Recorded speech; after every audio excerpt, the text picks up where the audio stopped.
What's up, everybody? Welcome to Podcast Now. I'm Alex, and in this video, I want to talk about Christina Carpenter and all of the stuff that's gone on today. It's actually quite a bit, and what I want to do, I want to catch you guys up on the news, and then I want to talk about if it's a good idea or not, / what they could do with her in this movie. So this was actually shared from Critical Overlord, and what it basically is an audition tape. Now, with this audition tape, I made a mistake. I was actually listening to it or watching it without volume. I was picking up my daughter from school, so I didn't hear what was going on. So it turns out the lady that you would see, right, if you're scrolling through Twitter and you see this girl who looks very much in the same age range as Melissa Barrera, I thought that was Christina Carpenter, and I was thinking, oh my god, they're gonna pick somebody, and they might be picking somebody 5 to 10 years older than Melissa Barrera to then be the mom. And that's just what you get, I guess, when you have Melissa being Sam, right, who's supposed to be 25, 26, 27 probably by the time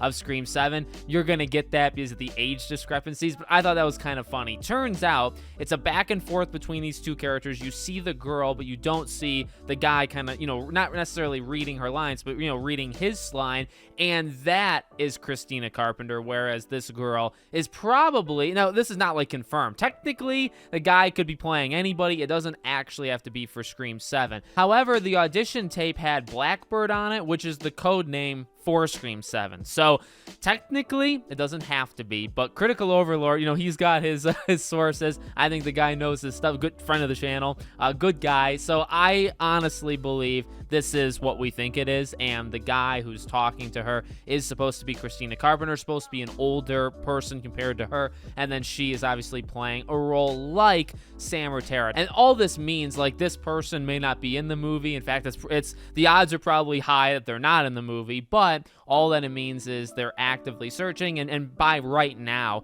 they may have already found their Christina Carpenter. So the odds are looking good that she's in the movie, okay? That's the news part. You're caught up now. Now, in terms of, like, what do you do? Well, Tristan at Brittany Vinyl actually came up with several theories that I really like in terms of kind of getting Christina into, like, the mix of things.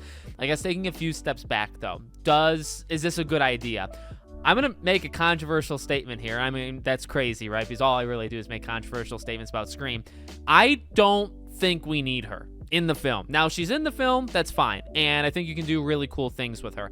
I personally do not need her to be in this. I'm actually okay with the very distant kind of like retrospective like they've taken to her, where she's mentioned, she's referenced, she obviously has the connection to Billy.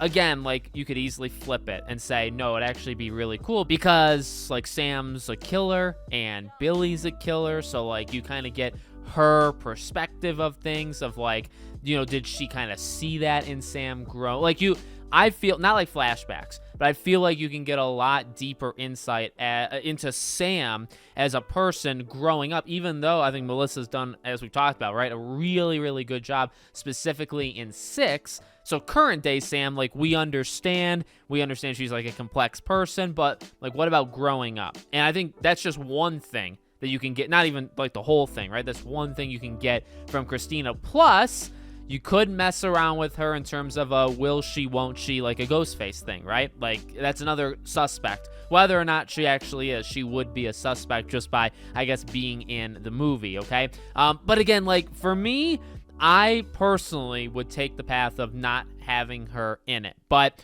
based off of the conversation that is being had in the audition, it sounds like one is finding the other. So whether it's Sam and Tara finding Christina through like a picture, right, like a newspaper or magazine, I think it's the thing.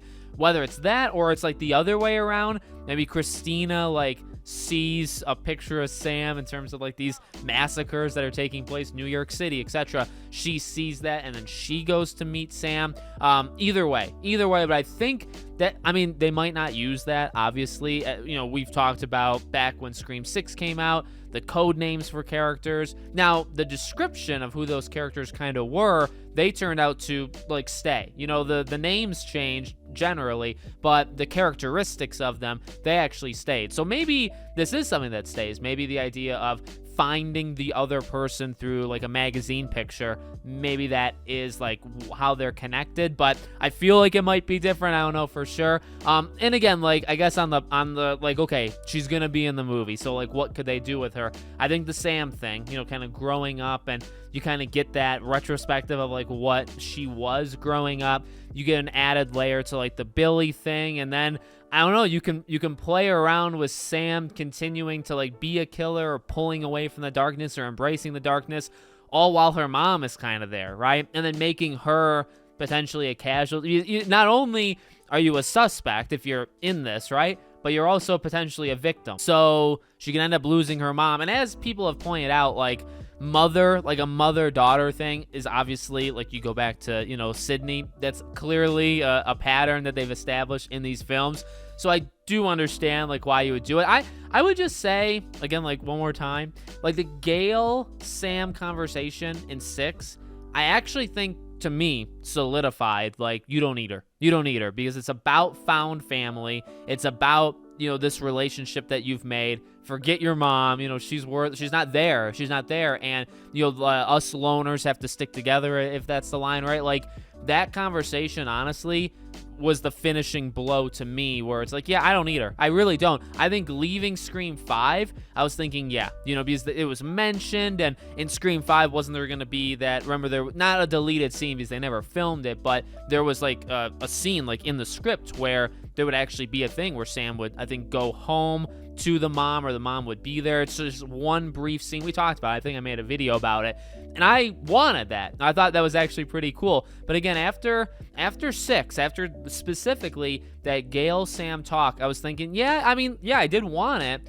but now it's like, no, I don't really care. Like, if you don't do it, that's totally fine.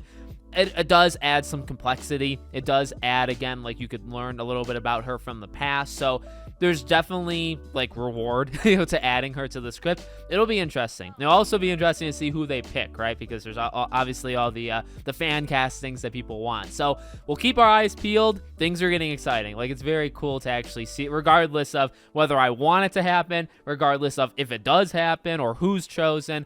Like, here we are, you know what I mean? We're getting into this audition tape phase. That's a very exciting phase in the Scream fandom. So let me know what you guys think in the comments. Make sure you're subscribed to the channel, bell icon turned on, and I hope to see you all on the next one.